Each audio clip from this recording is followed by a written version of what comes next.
সুধাকণ্ঠ জন্ম শতবৰ্ষৰ লগত সংগতি ৰাখি শদিয়াৰ পৰা ধুবুৰীলৈ লুইতৰ বুকুৱেদি আৰম্ভ কৰা সংগীতময় জাহাজ যাত্ৰা আজি উপস্থিত হয় যোৰহাটৰ নিমাতী ঘাটত। সুধাকণ্ঠক স্মৰণ কৰি তেখেতৰ ফটোৰ সন্মুখত বন্তি প্ৰজ্বলন কৰে উপস্থিত বিশিষ্ট ব্যক্তিসকলে। সুধাকণ্ঠক সুঁৱৰি কেন্দ্ৰীয় বন্দৰ জাহাজ জলপথ মন্ত্ৰণালয়ৰ এই বিশেষ পদক্ষেপ। বিস্তীৰ্ণ পাৰৰে শদিয়াৰ পৰা ধুবুৰীলৈ এটি সংগীতময় যাত্ৰা শীৰ্ষক কাৰ্যসূচীৰে এই জাহাজ যাত্ৰাত প্ৰতিফলিত হয় উত্তৰ পূবৰ বৰ্ণাঢ্য কৃষ্টি সংস্কৃতি। Bureau report, Maya news.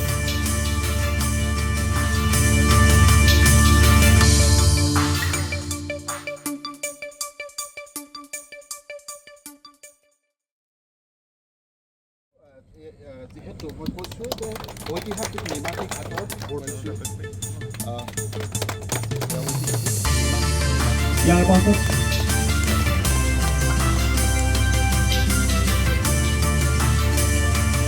পাছতে ধন্যবাদ।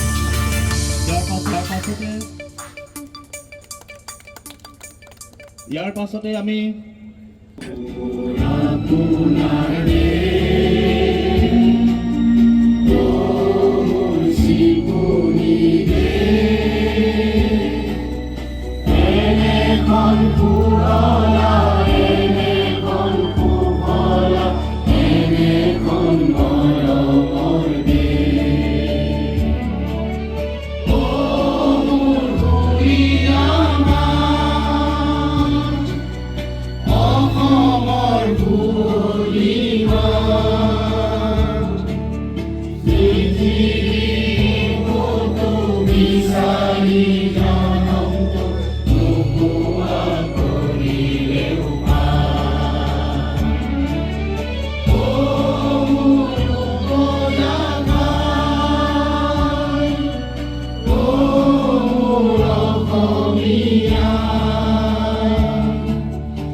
কৰিছে।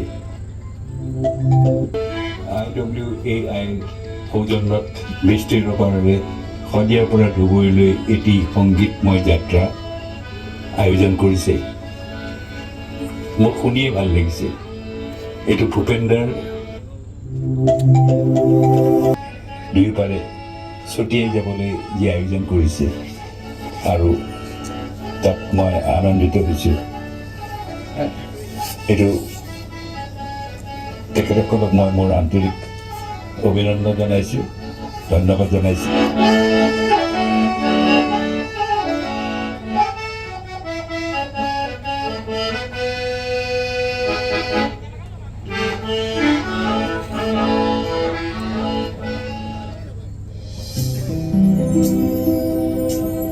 নমস্কাৰ, মই অমৃত প্ৰীতম। মহাবাহু ব্ৰহ্মপুত্ৰ মহামিলনৰ তীৰ্থ অসম আমাৰ ৰূপহী গুণৰো নাই।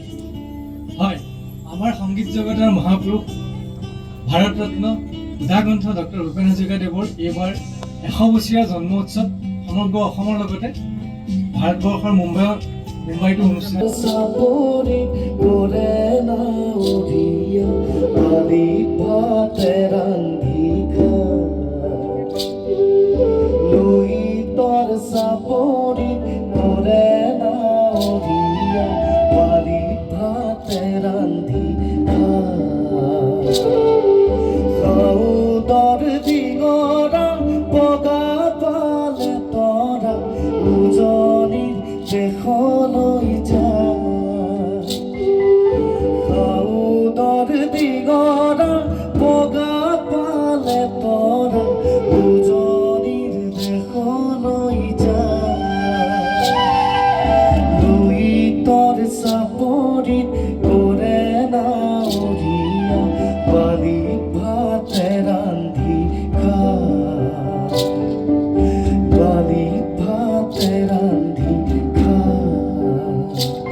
ধন্যবাদ।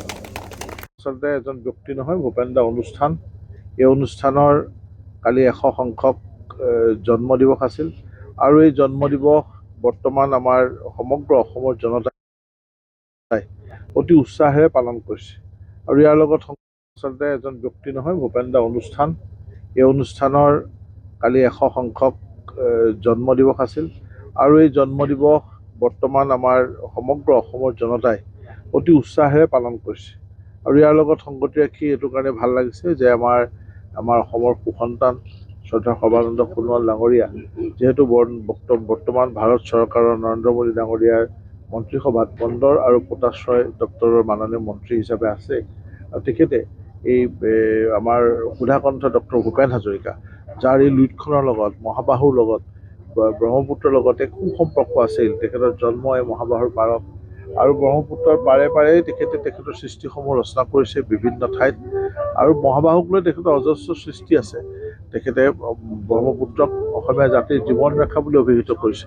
তেনেকুৱা চিন্তা অন্য কোনো মনীষীয়ে সাহিত্যিকেই হওক, শিল্পীয়ে হওক আজিলৈকে কৰা নাছিলে। ভূপেন দাৰ যিটো ব্ৰহ্মপুত্ৰৰ লগত সম্পৰ্ক সেয়া অলপ অভিনৱ, ব্যতিক্ৰমী।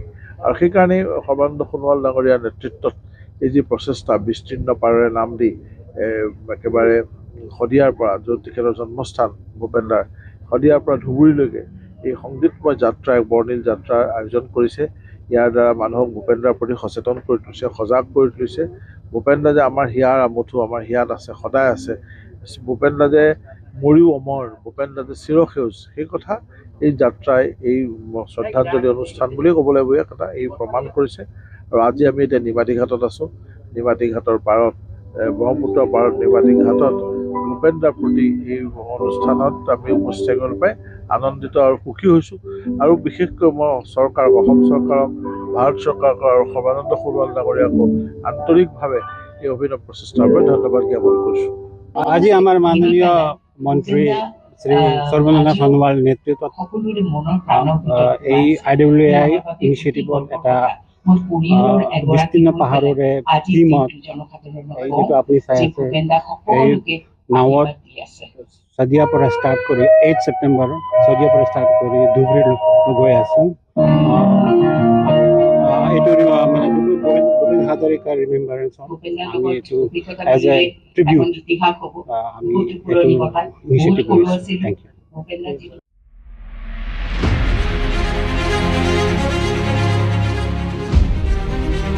Bureau report, Maya news.